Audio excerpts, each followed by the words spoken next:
Welcome back to the Thursday edition of the Daily Review with me, Keith Hanson, on National Source for News and Talk, 95.3 FM, 1590 AM, WSMN. Sorry for the extended version of, what was that, Def Leppard. Hysteria right there. Got to get the, we're actually video recording this particular segment as well, too, for the benefit of Granite Grok. Definitely an important topic today that we're talking about. The vote recount, the hand recounts coming back from, if you're just joining the program, this is a story now that is absolutely trending nationally, that the hand recounts in the town of Windham, they were wrong. They were off. They were within a couple of points, plus or minus 300 votes off for all four Republicans in Windham. Now, again, I don't want to draw conclusions here. Okay, and I think, to be honest with you, I mean, we were having a conversation off air about this, about the the litigiousness right now of Dominion. Dominion is, I mean, they are filing suits against everybody. Not that I'm concerned about that. My concern is I want to put the blame where the blame needs to be put.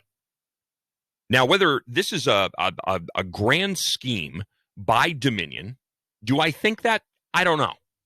The jury's out on that. But I think that what you're looking at here is if there are opportunities to engage in impropriety on a local level, do people who are responsible for administering, for lack of a better term, a fair and impartial election, are they manipulating data? Well, I mean, these numbers don't add up. There's a lot of things about this 2020 election in New Hampshire that don't add up. And when you look at the margin of error, between the four Democrat candidates, and then you look at the margin of error, there's, I believe in coincidences, but not to this degree. Again, something does not smell right. That's the bottom line. Joining me on the WSMN Newsline, Tom Murray, who served locally on a zoning board for 7 years, served on the school board as vice chair for 3 years, and Ken Eyring, who served in the town of Windham as a former chairman of the Windham School Board. Both gentlemen joining me on the WSMN Newsline. Thank you again for coming on here and having this conversation. And so I guess the question at this point, we know that something is up. Now, what are the opportunities to look at? And I think it's, approximately 85% of the towns in the state, according to the numbers that were cited by Granite Grok, the same machines are being used in 85% of the towns. So what is the process, or what is the plan to do a hard audit of the towns that are running these machines to see if there are balloting irregularities similar to what this hand recount in Windham produced? Well, that's why Tom and I are concerned, because we've both watched multiple videos on the internet by reputable people that show the die vote machines that we use here can be easily hacked simply by inserting a thumb drive into them.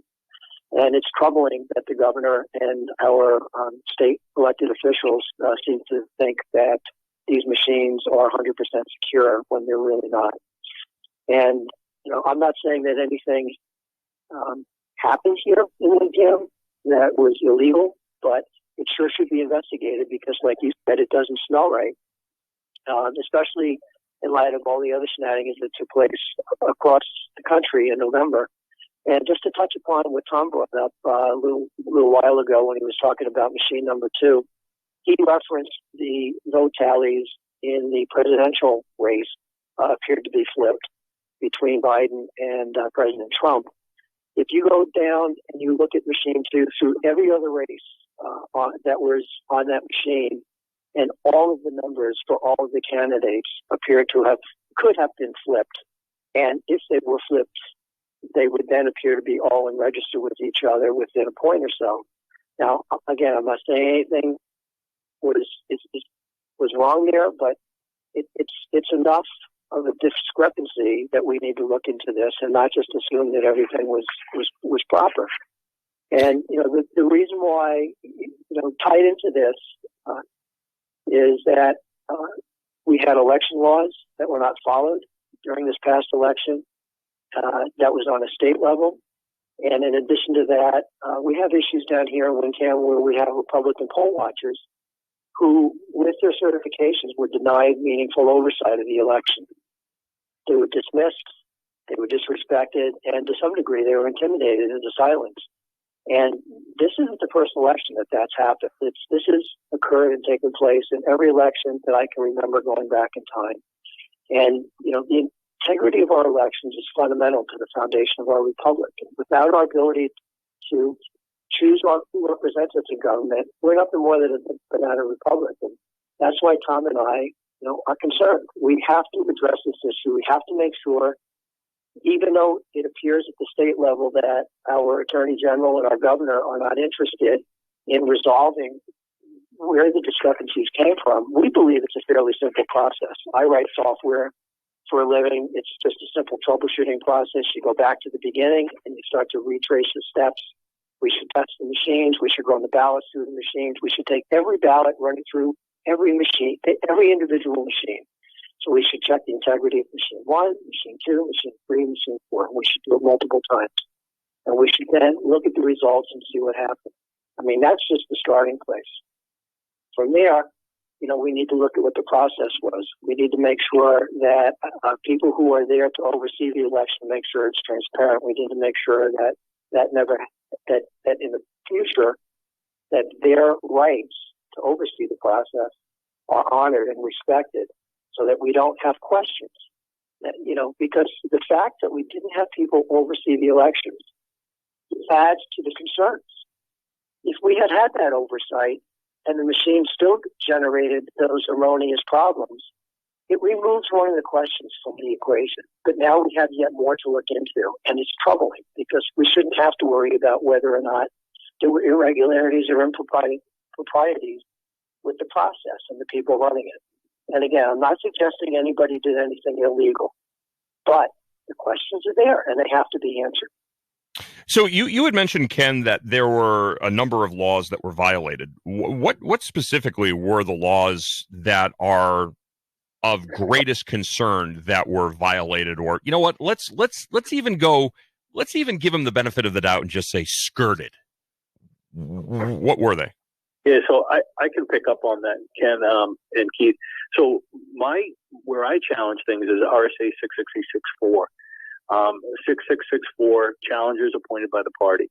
And it states in the law, he should be assigned by the moderator on the election officer or the election officer presiding at the polling place to such a position within the polling place that will enable them to see and hear each voter as he offers to vote. That did not happen.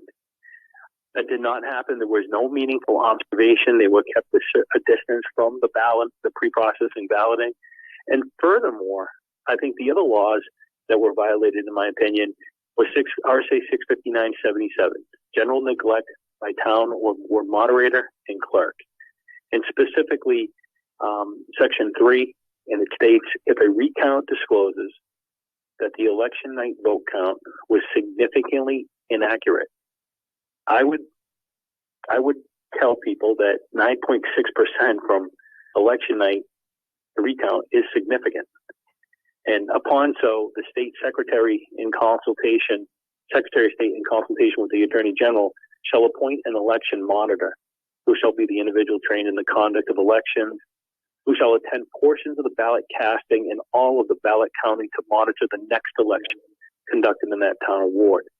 And the finding of the Attorney General may also be appealed to the Ballot Law Commission. I've spoken to Assistant Attorney General Nicholas Chung, and he has told me that they have no intention on sending a monitor. And furthermore, the same machines are going to be used in the upcoming election next month. And I have some grave concerns about that. So, that's one of I think the key questions here. And as was reported by the Gateway Pundit, despite these recent findings, New Hampshire Attorney General Ann Edwards, a Republican, has no plans to investigate the alleged voter fraud in the state. What is it? And, we had mentioned earlier Ed Nail. And Ed's it's kind of amazing, actually, the amount of work that Ed has done into voter fraud in the state of New Hampshire. And it's important to understand Ed's a Democrat. This is not a partisan issue. Ed is a registered Democrat.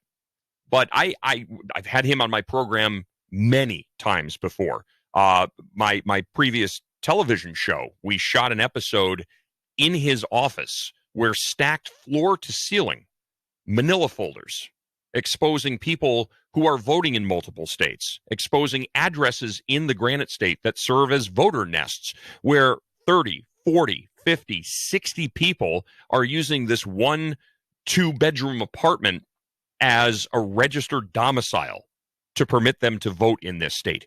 Yet you don't see the Attorney General, either Ann Edwards or her predecessor, ever taking this seriously. I think since I've been in New Hampshire since 2015, I believe there have been charges actually filed against 6 or fewer people as it comes to voter fraud. So what is it about this issue? And what is it about the fact that you have this? I mean, this is not speculation. This is evidence. This is hard evidence. But yet, Ann Edwards, an air fingers quote Republican, nothing to see here. Let's move on. Why? What are they afraid of? That's a great question, Keith. I don't know what they're afraid of. And it really undermines the entire integrity of the election process with people. I mean, that's really the nature of my concern is, did my vote count? And in the future, does my vote count? I mean, are we a representative republic or are we a banana republic?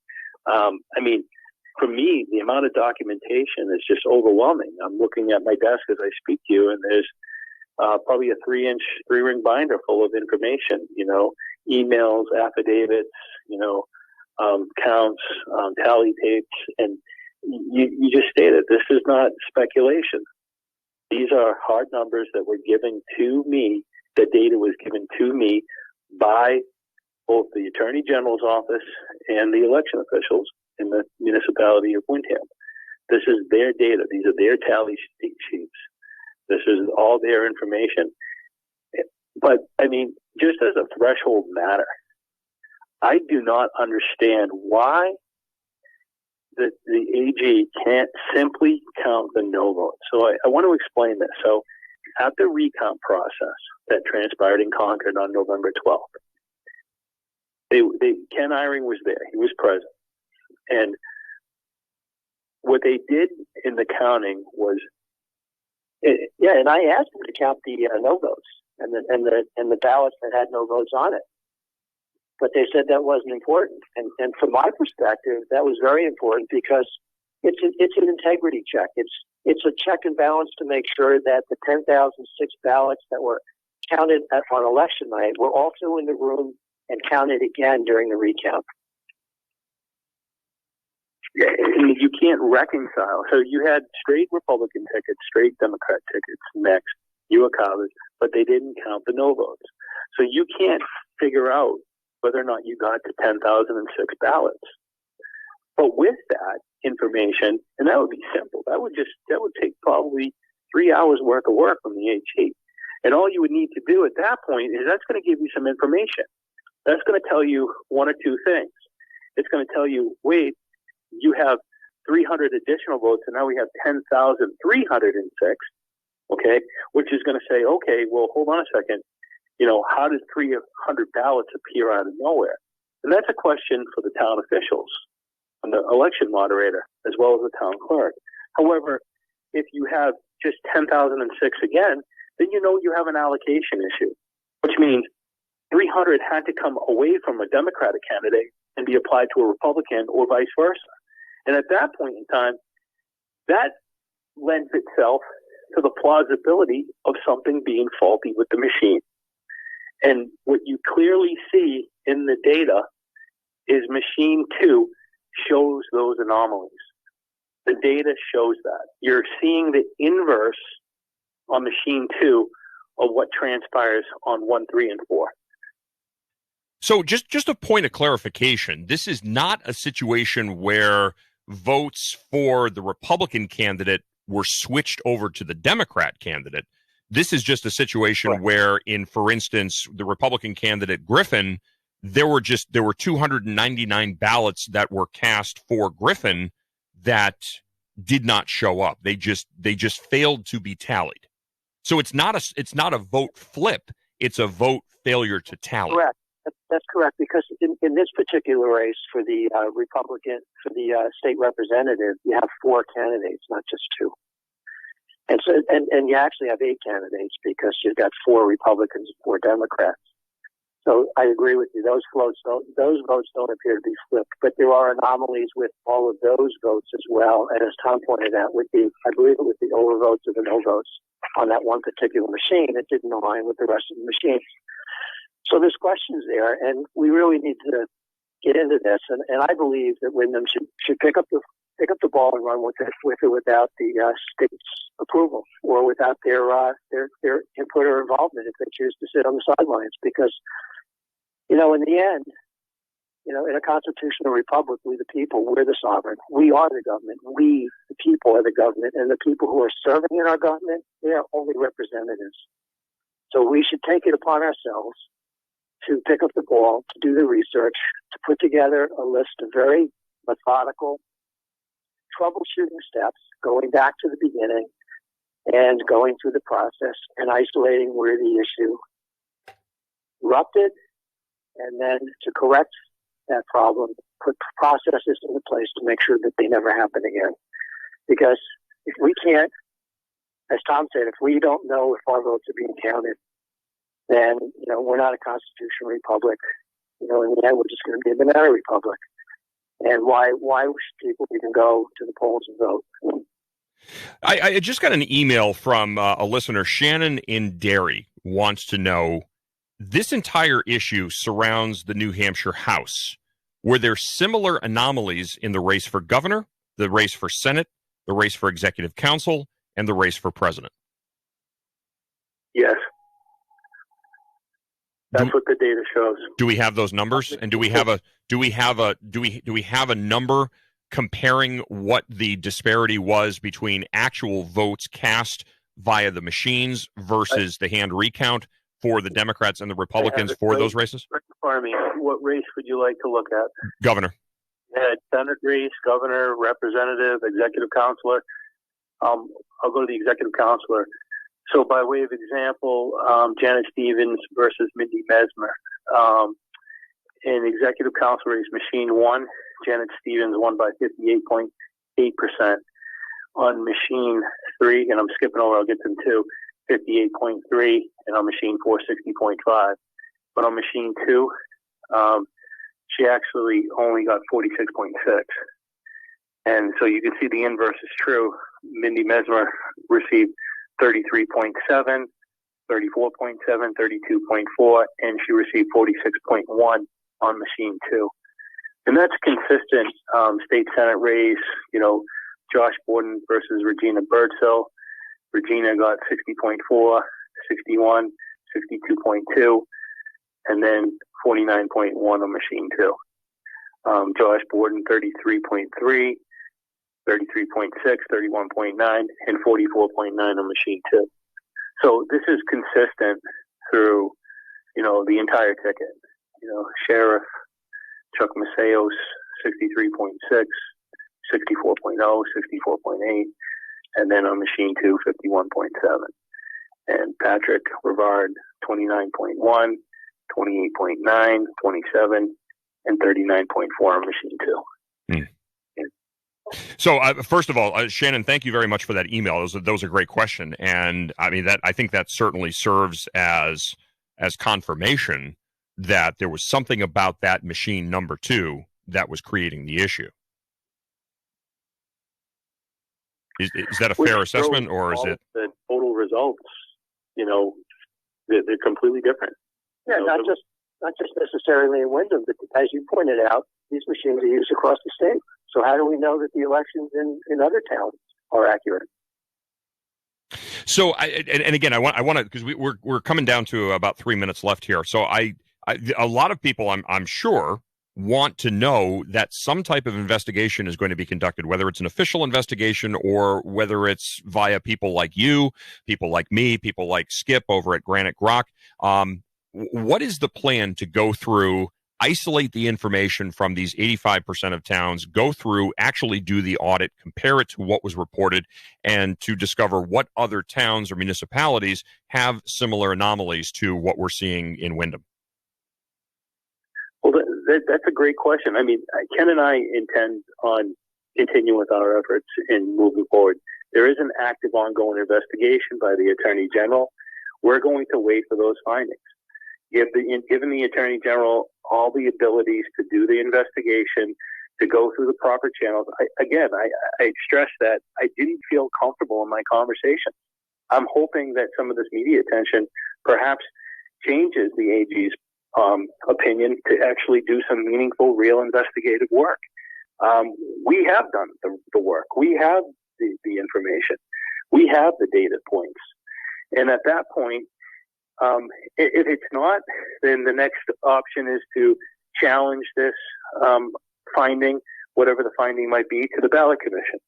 But I would just emphasize that the ballot commission was the entity that actually recommended, in a 5-0 vote, by the way, including Kathy Sullivan, and I was actually surprised, to investigate this.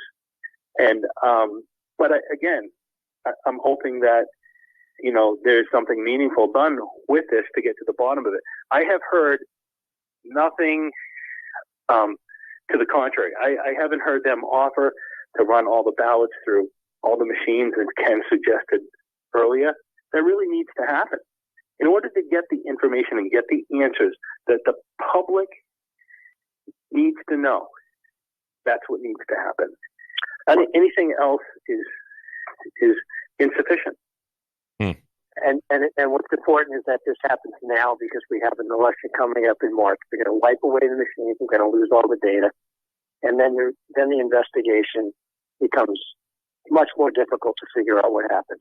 So do you have attorneys that are working on this to issue preservation of evidence letters? I mean, if I were you, I would be getting demand letters out to preserve any and all information and evidence relating to this. Well, Tom and I have decided that we wanted to kind of try to take this bull by the horns. Our town board of selectmen have requested on multiple occasions that the AG get involved. To the credit of our election officials here, they have joined their voices to that effect to try to get to the bottom of this.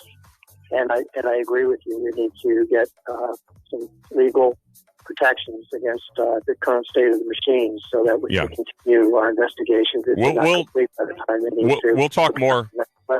We'll talk more off air, but I would strongly recommend you get an attorney on this case and get evidentiary preservation letters out ASAMFP, because this is super important. Tom Murray and Ken Eyring, I want to thank you so much for your time today, guys. We're going to keep in touch. We're going to continue to bring people additional information as it becomes available. Thank you so much. Great. Thanks for having us. Thank you. Much more of the Daily Review coming up right after this, folks. Please do not go away. WSMN 1590, WSMN 95.3 FM Nashua. Listen, watch, and stream at WSMN1590.com.